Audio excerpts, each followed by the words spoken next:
तुम्ही पाहत आहात MCN न्यूज मराठी। राज्य शासनाने 15 मार्च 2024 रोजी घेतलेला शासन निर्णय हा मराठी शाळा संपविणारा व गोरगरिबांचे शिक्षण हिरावून घेणारा असल्याने तो रद्द करण्यासाठी राज्यभर असंतोष निर्माण झाला आहे। परंतु शिक्षण विभाग ह्याला न जुमानता 15 मार्चच्या शासन निर्णयानुसार संच मान्यता वितरित केल्याने त्यामध्ये मोठ्या प्रमाणात शाळा बंद होत असून हजारो शिक्षक अतिरिक्त ठरलेले आहेत। तसेच शिक्षण विभागाकडून पिसाळघाईने समायोजनाचा कार्यक्रम आखलेला आहे। हा शासन निर्णय तात्काळ रद्द करून शिक्षण क्षेत्रात बोकाळलेला भ्रष्टाचार समूळ नष्ट करावा या मागणीसाठी वर्धा येथे 10 मे रोजी सकाळी 11 ते दुपारी 2 या वेळेत शिक्षक परिषद, तक्रार निवारण समिती, महाराष्ट्र राज्य कायम विना अनुदानित शाळा कृती समिती, प्रहार शिक्षक संघटनेच्या वतीने अजय भोयर यांच्या नेतृत्वात आत्मक्लेश धरणे आंदोलन करण्यात आले। MCN न्यूज मराठी करिता सचिन महाजन, वर्धा।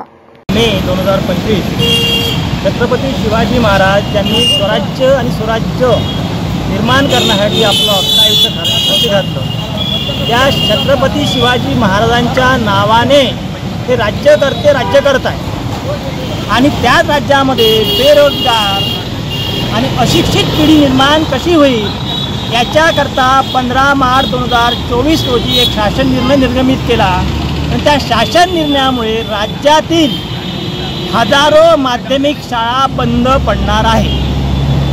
गोरगरिबांसाठी शिक्षणाचं एकमेव साधन असणारी ही मराठी माध्यमांची शाळा या 15 मार्च 2024च्या शासन निर्णयाने रद्द होत आहे। हजारो शिक्षक राज्यामध्ये बेरोजगार होणार आहे आणि म्हणून आम्ही आज शिक्षक लोक या छत्रपती शिवाजी महाराजांच्या पुतळ्यासमोर आत्मक्लेश करतो आहे की 1 वर्षापासून हा शासन निर्णय रद्द झाला पाहिजे याच्याकरता राज्यामध्ये असंतोष आहे। पण तरीही शासनकर्ते कोणत्याही प्रकारची दखल घ्यायला तयार नाही आहे आणि मग शेवटी पर्यायाने आम्ही आत्मक्लेश करतो आहे की आता तरी या गोरगरिबांच्या शिक्षणाचं साधन जे आहे मराठी माध्यमांच्या शाळा त्या वाचवण्याकरता पुढे या।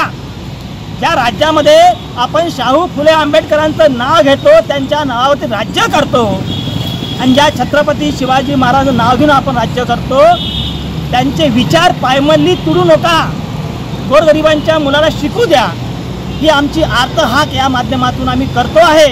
त्याचप्रमाणे राज्यभर भ्रष्टाचार या शिक्षण क्षेत्रात मोठ्या प्रमाणामध्ये बोकाळलेला आहे आणि याला पाठराखण कुठेतरी राजकीय पुढारीच करते आहे असा आमचा थेट आरोप आहे। आणि म्हणून जर हे जे भ्रष्टाचारी अधिकारी आहे, जे निलंबित केलेले आहे, जे जेलमध्ये आहे, त्या सर्वांची नार्को टेस्ट करा म्हणजे खरोखर त्यांचे पाठीराखे कोण आहे, कोणते राजकीय पुढारी यांचं पाठीराखण करते आहे हे जनतेपुढे आलं पाहिजे। एखाद्या अधिकाऱ्याला फक्त टार्गेट करून त्याच्यावरती कारवाई केलं तर नाटक करायचं आणि पुन्हा ऑल इज वेल असा धंदा आता या राज्यामध्ये करू नये। जर खरोखर या शिक्षण क्षेत्रातील भ्रष्टाचार समूळ नष्ट करायचा असेल या भ्रष्ट अधिकाऱ्यांची नार्को टेस्ट करा आणि त्यांच्याकडून वधून घ्या यांचे आका कोण आहेत, कोण यांना पाठीराखण देऊन हे असं भ्रष्टाचार या शिक्षण क्षेत्रामध्ये करत आहे। या दोनच प्रमुख मागण्याकरता आम्ही या शिक्षण क्षेत्रातल्या आज इथे शिक्षक मंडळी आत्मक्लेश करतो आहे।